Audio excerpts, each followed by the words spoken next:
Welcome to my YouTube channel. आज हम लोग एक नया टॉपिक देखते हैं, scope of educational psychology. Scope of educational psychology, शिक्षा मनोविज्ञान के कार्य क्षेत्र को देखते हैं। शिक्षा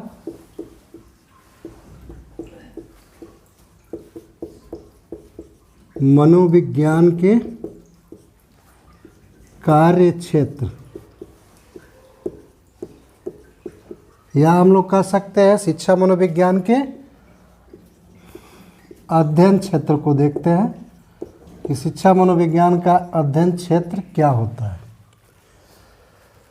शिक्षा मनोविज्ञान का कार्य क्षेत्र प्रारंभ करने से पहले हम लोग शिक्षा मनोविज्ञान के उद्देश्य को देखने का प्रयास करेंगे कि आखिर ये शिक्षा मनोविज्ञान का उद्देश्य क्या होता है। शिक्षा मनोविज्ञान के उद्देश्य क्या है? शिक्षा मनोविज्ञान का उद्देश्य वही होगा जो शिक्षा का उद्देश्य होगा। शिक्षा का उद्देश्य क्या है? बालक के जन्म के समय जो अंतर्निहित शक्तियाँ मिली रहती हैं, इनको बाहर की तरफ अभिव्यक्त करना ही शिक्षा है। जब हम बालक की अंतर्निहित शक्तियों को बाहर की तरफ अभिव्यक्त करते हैं तो क्या होता है? बालक के व्यवहार में क्या होता है? परिमार्जन होता है। और मनोविज्ञान क्या करता है? व्यवहार का अध्ययन करता है।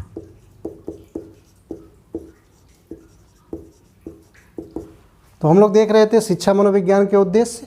तो शिक्षा मनोविज्ञान के उद्देश्य वही होंगे जो शिक्षा के उद्देश्य होंगे। शिक्षा का उद्देश्य, मूल उद्देश्य क्या है? बालक के व्यवहार में परिमार्जन करना। यानी हम अगर उद्देश्य की बात करें तो पहला क्या होगा? बालक के व्यवहार में परिमार्जन करना। और दूसरा उद्देश्य क्या होगा? शिक्षक के शिक्षण कला में सुधार करना। दूसरा उद्देश्य क्या होगा? शिक्षक के शिक्षण कला में सुधार करना ही शिक्षा मनोविज्ञान के मूल उद्देश्य होंगे। अब जितने भी उद्देश्य हैं सब कुछ इन्हीं दोनों पे ही आधारित हैं। बालक के क्षमता का ज्ञान करना, रुचि का ज्ञान करना, बालक को कौन सा पाठ्यक्रम पढ़ाना है, कौन सी शिक्षण विधियाँ हैं, किस तरह से मूल्यांकन करना है, ये सब शिक्षा मनोविज्ञान के उद्देश्य हो जाते हैं। हम लोग देख रहे थे शिक्षा मनोविज्ञान के कार्य क्षेत्र या अध्ययन क्षेत्र। इसमें हम लोग पहला देखते हैं शिक्षा मनोविज्ञान के कार्य क्षेत्र में पहला देखेंगे हम लोग हेरिडिटी, वंशानुक्रम। हम लोग को पता है कि जन्म के समय बालक के अंदर कुछ जन्मजात शक्तियाँ होती हैं। वह जन्मजात शक्तियाँ उनके माता पिता या पूर्वजों से प्राप्त होती हैं, जिसके आधार पर बालक का विकास होता है। और हम लोग देखते हैं कि लगभग 40% बालक के डेवलपमेंट में उसके हेरिडिटी का महत्व होता है। दूसरा हम लोग देखेंगे इन्वायरमेंट, वातावरण का 60% बालक के आसपास पड़ोस परिवार का माहौल कैसा है, इसका भी अध्ययन हम लोग शिक्षा मनोविज्ञान के अंतर्गत करते हैं। तीसरा हम लोग देखेंगे पर्सनालिटी, व्यक्तित्व। व्यक्तित्व क्या है? व्यक्तित्व जो है लैटिन भाषा के शब्द पर्सोना से बना है, जिसका शाब्दिक अर्थ होता है मुखौटा। मुखौटा यानी रंगमंच पे हम लोग अक्सर देखते हैं कि कोई व्यक्ति किसी दूसरे व्यक्ति के व्यक्तित्व का अध्ययन करता है कि दूसरा व्यक्ति का व्यवहार कैसा है। उस आधार पे हम लोग कहते हैं कि व्यक्तित्व क्या है। लेकिन एक मनोवैज्ञानिक हैं आल्पोर्ट महोदय कहते हैं कि व्यक्तित्व व्यक्ति के अंदर उन मनोशारीरिक गुणों का, पहला टर्म हम लोगों को मिला है मनोशारीरिक गुण। आखिर ये मनोशारीरिक गुण क्या होता है? हम लोग एक बार इनकी डिफिनीशन को देख लेते हैं। व्यक्तित्व व्यक्ति के अंदर उन मनोशारीरिक गुणों का गत्यात्मक संगठन है जो उन्हें वातावरण के साथ एक अनूठा समायोजन स्थापित करता है। यानी पहला था मनोवैज्ञानिक मनोशारीरिक गुण और दूसरा है गत्यात्मक संगठन। मनोशारीरिक गुण क्या होता है? एक है इसमें दो शब्दों से मिलकर बना है। पहला शब्द है मनोवैज्ञानिक और दूसरा शब्द है शारीरिक। मनोवैज्ञानिक गुण क्या होता है? दया, करुणा, परोपकार, स्नेह, समय के पाबंद, बहुत सारे ये जितने भी अच्छाई हैं, अच्छी चीज़ें हैं, वो सब मनोवैज्ञानिक गुण के अंतर्गत आती हैं। शारीरिक गुण, रंग, रूप, कद, काठी, ये सब व्यक्ति के जो है शारीरिक गुण होते हैं। तो पर्सनालिटी ये होता है व्यक्तित्व कि व्यक्तित्व व्यक्ति के अंदर उन मनोशारीरिक गुणों का गत्यात्मक संगठन, डायनेमिक ऑर्गेनाइजेशन की बात करता है, एक फ्लेक्सिबल ऑर्गेनाइजेशन की बात करता है कि व्यक्ति जो है आज इस वातावरण में है, दूसरे वातावरण में जाता है तो अपना ठीक ढंग से समायोजन कर लेता है। जैसे हम लोग देखते हैं कि एक बच्चा फर्स्ट टाइम विद्यालय जाता है तो विद्यालय जाके नए वातावरण, जो विद्यालय का वातावरण है, उसमें अपना ठीक ढंग से समायोजन कर लेता है तो बहुत सारी चीज़ों को धीरे धीरे सीखता है और उसका विकास होता है।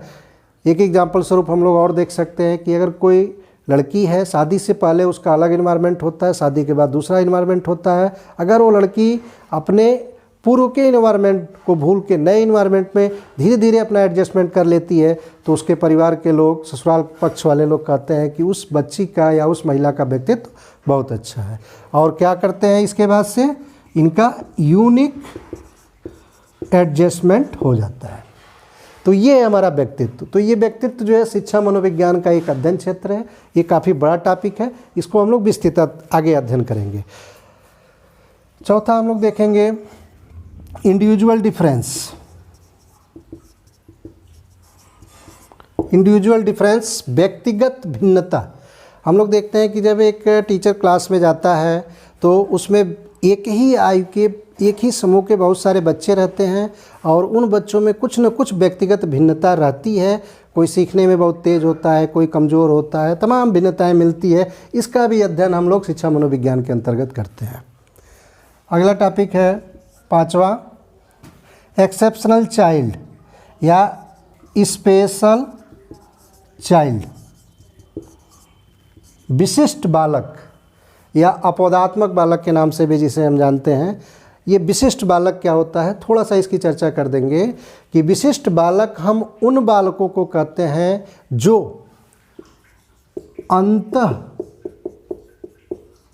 निहित व्यक्तिगत भिन्नता, अंतर्निहित व्यक्तिगत भिन्नता। विशिष्ट बालक हम उन बालकों को कहते हैं जो अंतर्निहित व्यक्तिगत भिन्नता रखते हुए अन्य बालकों से अंतर्निहित व्यक्तिगत भिन्नता रखते हैं। अंतर्निहित व्यक्तिगत भिन्नता रखते हैं। इस टॉपिक को थोड़ा सा हम रोकते हैं, जब हम लोग डेवलपमेंट को देखते हैं उसमें इसको हम ठीक से एक्सप्लेन कर देते हैं। ये हमारा स्पेशल चाइल्ड शिक्षा मनोविज्ञान के अध्ययन क्षेत्र के अंतर्गत एक ये भी टॉपिक है। अगला आएगा छठवां, डेवलपमेंट।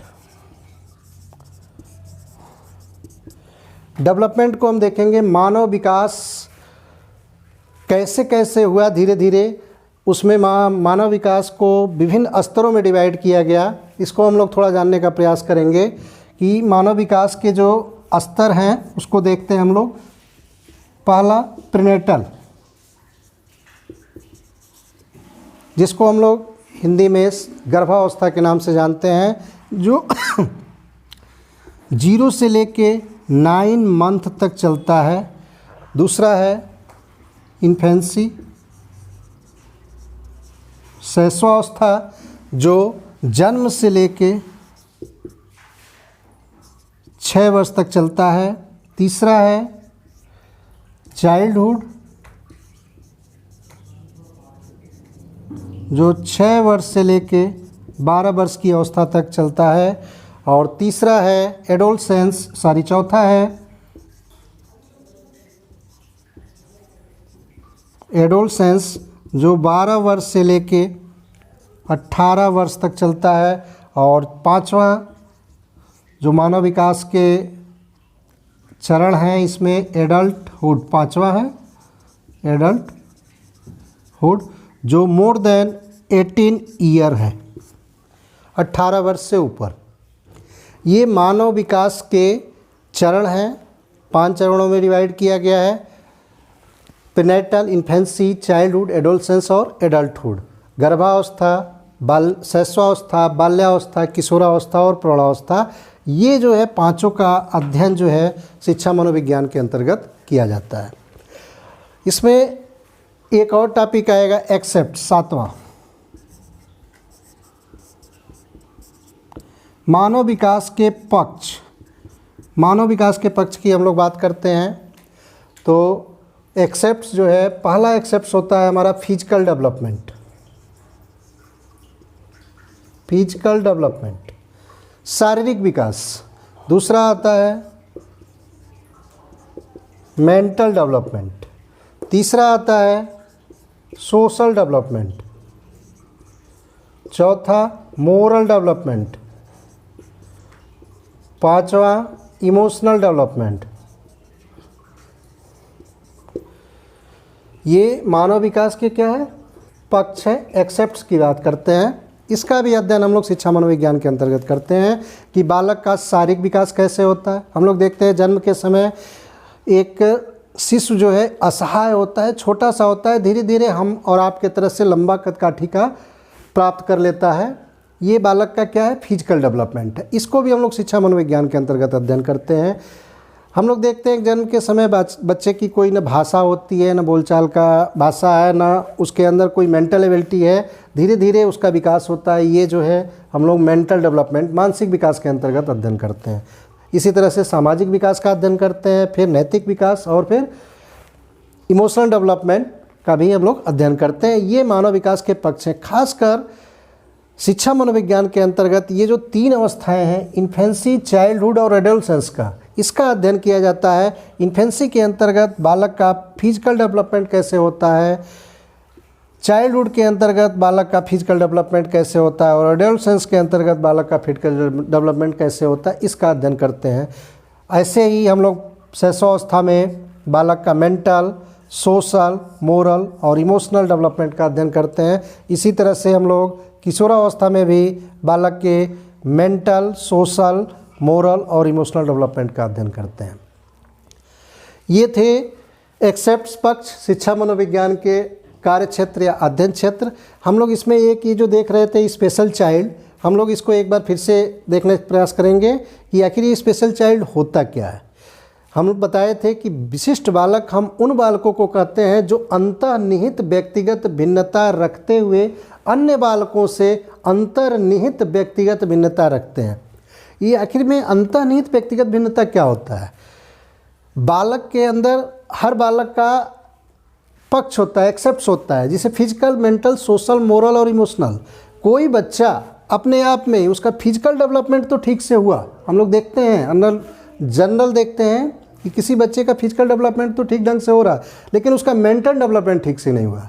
जब मेंटल डेवलपमेंट ठीक से नहीं हुआ तो वो बालक क्या कहलाएगा? अंतर्निहित व्यक्तिगत भिन्नता। ये कुछ भी हो सकता है, फिजिकल हुआ, मेंटल हुआ, सोशल डेवलपमेंट नहीं हुआ, तो बालक में क्या हुआ? अंतर्निहित व्यक्तिगत भिन्नता प्राप्त कर रहा है। और ऐसे ही सामान्य बच्चों को भी हम लोग देखते हैं कि एक 6 साल के बच्चे का एक फिजिकल डेवलपमेंट कितना होना चाहिए, ये लगभग मानक हो चुका है। फिर उसका मेंटल डेवलपमेंट कैसा होना चाहिए, सोशल क्या होना चाहिए, वैसे बच्चों से भी ये भिन्न हो, उसको हम लोग अंतर्निहित व्यक्तिगत भिन्नता कहते हैं। यानी अपने आप में अगर भिन्नता है, जो एक्सेप्ट्स हैं, इनमें जो भिन्नता है और अन्य बालकों से जो भिन्नता है, इन्हीं बच्चों को हम लोग स्पेशल चाइल्ड या एक्सेप्शनल चाइल्ड की संज्ञा देते हैं। विशिष्ट बालक या अपवादात्मक बालक कहते हैं। हम लोग आगे स्टैटिक्स के अंतर्गत देखेंगे एनपीसी ग्राफ पे कि ये एक फ्रीक्वेंसी पॉलीगन जो बनती है, इसके एवरेज से, मीन से, यानी मध्यमान से, औसत से हम लोग देखते हैं कि 25% लोग जो है या 25% चाइल्ड जो है स्पेशल चाइल्ड के अंतर्गत आते हैं, और औसत से ऊपर टॉप लेवल के 25% जो है, औसत से ऊपर जो बच्चे होते हैं, जिनको हम लोग जनरली कहते हैं कि इस बच्चे का फिजिकल डेवलपमेंट बहुत हो गया, बहुत अच्छा है, या मेंटल डेवलपमेंट, पढ़ने में बच्चा बहुत तेज़ है, उन बच्चों को भी हम लोग स्पेशल कंडीशन में रखते हैं, स्पेशल चाइल्ड के अंतर्गत रखते हैं। और इस तरह से इस संसार में 50% बच्चे जो है स्पेशल चाइल्ड की कैटेगरी में आते हैं। तो इस तरह से हम लोग इन सबको देखे हैं। अगला हम लोग देखते हैं कि अगर बालक के व्यवहार में हमें परिमार्जन करना है तो हमें कोई न कोई शिक्षण विधियों की आवश्यकता होगी। तो हम लोग अध्ययन करते हैं टीचिंग मेथड का। और जाहिर सी बात है हम टीचिंग मेथड का यूज करेंगे, शिक्षक और छात्र के बीच में अंतःक्रिया होगी, इसके लिए कोई न कोई पाठ्यक्रम होगा। ये भी हमारा जो है शिक्षा मनोविज्ञान का कार्यक्षेत्र होता है। इस तरह से हम लोग कह सकते हैं कि कैरिकुलम भी बच्चों का, ये शिक्षा मनोविज्ञान का एक अध्ययन क्षेत्र होता है। फिर इसके बाद से आता है कि बच्चों का जब शिक्षण कार्य प्रारंभ होता है तो बच्चों को बहुत सारी कठिनाइयाँ आती हैं। उन कठिनाइयों का निवारण के लिए शिक्षक जो है उन बच्चों को मार्गदर्शन देता है, गाइडेंस करता है, उन बच्चों का काउंसलिंग करता है। तो एक टॉपिक और आएगा guidance and counselling, guidance and counselling. और सबसे लास्ट में हम लोग कहें तो बच्चों को शिक्षण क्रिया समाप्त होने के उपरांत एक और टॉपिक आता है मेजरमेंट एंड इवैल्यूएशन। हम लोग यहाँ लिख देते हैं मेजरमेंट एंड इवैल्यूएशन, मापन और मूल्यांकन। मापन क्या होता है? किसी व्यक्ति, वस्तु या घटना की गुण और विशेषता को आंकिक रूप में अभिव्यक्त करना ही मापन कहलाता है। किसी व्यक्ति, वस्तु या घटना के गुण और विशेषता को आंकिक रूप में अभिव्यक्त करना ही मापन कहलाता है। और मूल्यांकन क्या है? शिक्षण क्रिया के उपरांत छात्र या बालक ने शैक्षिक उपलब्धियों को किस सीमा तक प्राप्त कर लिया है, यह ज्ञात करने की व्यवस्थित प्रक्रिया को हम लोग मूल्यांकन के नाम से जानते हैं। मूल्यांकन को फिर से हम रिवाइज कर देते हैं कि शिक्षण क्रिया के उपरांत, शिक्षा के क्षेत्र की बात करते हैं, शिक्षा मनोविज्ञान टॉपिक है, इसका अध्ययन क्षेत्र है, तो जाहिर सी बात है शिक्षा से रिलेटेड है। तो शिक्षण प्रक्रिया के उपरांत बालक ने शैक्षिक उपलब्धियों को किस सीमा तक प्राप्त कर लिया है, यह ज्ञात करने की व्यवस्थित प्रक्रिया ही मूल्यांकन कहलाती है। यानी मापन और मूल्यांकन भी शिक्षा मनोविज्ञान के कार्य क्षेत्र या अध्ययन क्षेत्र के अंतर्गत आता है। एक और टॉपिक हम लोग कह सकते हैं कि मेंटल हाइजीन, मानसिक स्वास्थ्य। मेंटल हाइजीन की बात करते हैं। अगर एक शिक्षक और छात्र मानसिक रूप से स्वस्थ नहीं होंगे तो जाहिर सी बात है शिक्षण प्रक्रिया जो है सुचारू रूप से संचालित नहीं हो पाएगी। तो हमारा एक टॉपिक ये भी है मानसिक स्वास्थ्य, जो शिक्षा मनोविज्ञान के अध्ययन क्षेत्र के अंतर्गत आता है। तो इस तरह से हम लोग बहुत सारे टॉपिक को देखे हैं। इसमें एक और टॉपिक छूट रहा है, लर्निंग, अधिगम।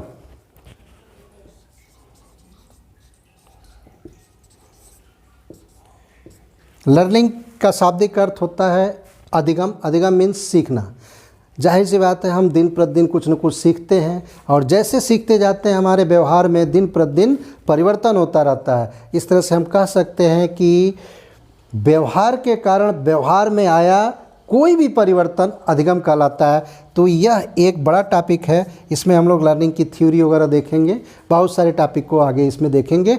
ये थे हमारे शिक्षा मनोविज्ञान के कार्य क्षेत्र या अध्ययन क्षेत्र। एक बार इनको हम फिर से याद दिला देते हैं कि शिक्षा मनोविज्ञान का कार्य क्षेत्र या अध्ययन क्षेत्र कौन सा है। पहला है हेरिडिटी, दूसरा एनवायरनमेंट, तीसरा personality, individual difference, special child, development. Development में हम लोग पाँचों को तो देखते हैं लेकिन स्पेशल हम लोग इन्हीं तीनों को देखते हैं, इन्फेंसी, चाइल्डहुड और एडोलसेंस को।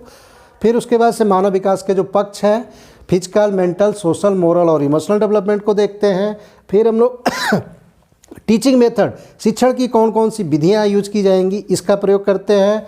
फिर हम लोगों का था मेंटल हाइजीन, मानसिक स्वास्थ्य की भी चर्चा करते हैं। फिर लर्निंग, अधिगम की भी बात करते हैं।